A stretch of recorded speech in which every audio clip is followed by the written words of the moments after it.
வணக்கம் ரோகிலி, வணக்கம். இன்று என்ன பார்க்க போகின்றால், எஸ்கே என்று அழைக்கப்படுகின்ற கிருஷ்ணா அவருடைய பிறந்த நாளை இன்று கொண்டாடுகின்றார்.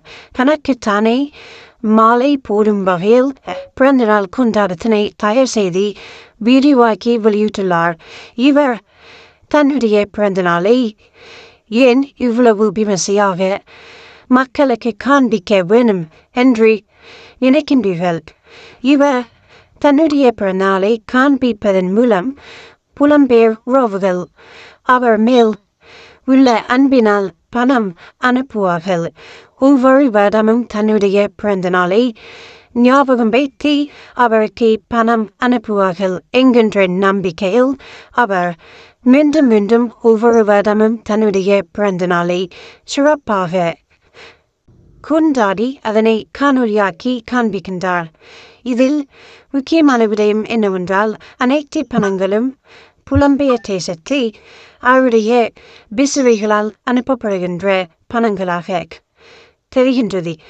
இவர் டியூட்டி ஆரம்பித்து வேலை எளிய மக்களை காண்பித்து அதில் வருகின்ற பணத்தின் அரைவாசியை தான் ஆட்டை போட்டுவிட்டு அரைவாசியை மக்களை கொடுத்து புகழும் பணமும் தேடிக்கொள்ளும் ஒரு கபோதி.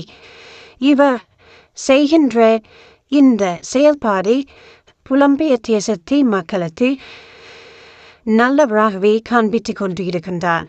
இவருடைய பேங்க் அக்கவுண்டுக்கு வரும் அத்தனை பணங்களும் இவர் வெளியில் காண்பிப்பாராக இருந்தால் யாருமே இவருக்கு பணம் அனுப்ப மாட்டார்கள்.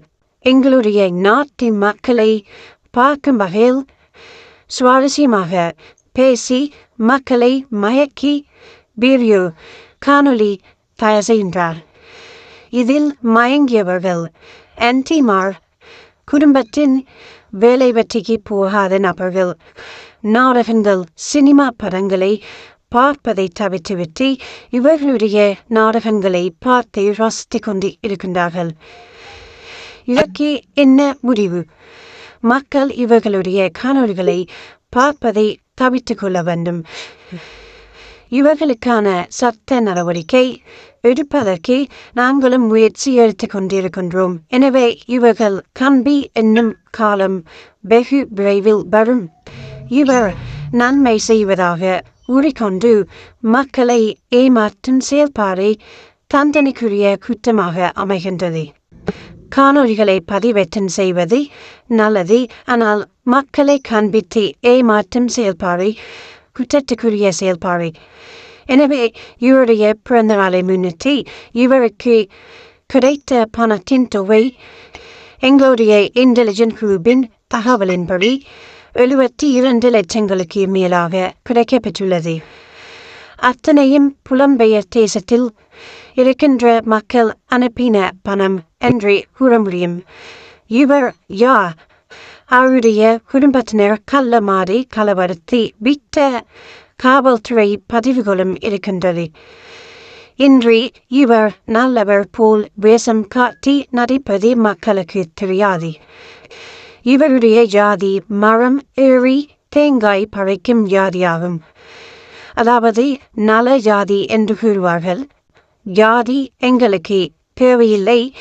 இவர் தங்களுடைய ஜாதி வெளியில் தெரிந்துவிடக் கூடாது என்பதற்காகவும் இவ்வாறான ஆடம்பர கொண்டாட்டங்களை கொண்டாடி எல்லோரையும் தாங்கள் பெரிய குலத்தவர் என்பதை காண்பிப்பதற்காக நாடகம் ஆடுகின்றார். வருங்காலத்தில் இவருக்கான சட்ட நடவடிக்கை எடுக்கப்படும் போது அனைவரும் புரிந்து கொள்வீர்கள் இவர் யார் என்பதனை. இவருடைய வங்கி கணக்குகள் அனைத்தும் புலனாய்வு பிரிவினரால் வழக்கு தொடுக்கப்பட்டு கோர்ட்ஸுக்கு கொண்டு வரப்படும். அப்போது இவர் என்ன சொல்ல போகின்றார் என்பதனை எதிர்பார்த்து இருங்கள். எங்களுடைய இவ்வாறான உண்மைத்தன்மையான காணொலிகளை பார்க்க கேட்க விரும்புகின்றவர்கள் சப்ஸ்கிரைப் பண்ணிவிட்டு பார்க்கவும்.